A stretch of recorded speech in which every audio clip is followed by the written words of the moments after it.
Hello people, welcome back into this channel, and in this video I would like to show you the way how to clear up the search history on a TikTok. So the first thing you have to do, open your TikTok and make sure that you're already signed or logged in with your account. And you can see that on the TikTok there will be like 5 sections here. So to delete the search history on a TikTok, go visit your profile. And now you just need to jump into these 3 straight lines on the upper right corner, and after that go visit your settings and privacy.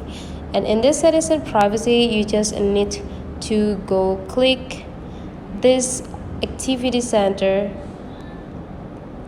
and you can see that in activity center one of them called search history. So you just need to visit them, and you can just click select and go select everything that pop up on here, and after that you just need to go click delete all, and now your search history is already empty. So that's the way how to clear your search history on a TikTok. Hopefully this tutorial today is useful for you, so don't forget to leave some comment, like and subscribe into this channel, and I'll see you for the next video.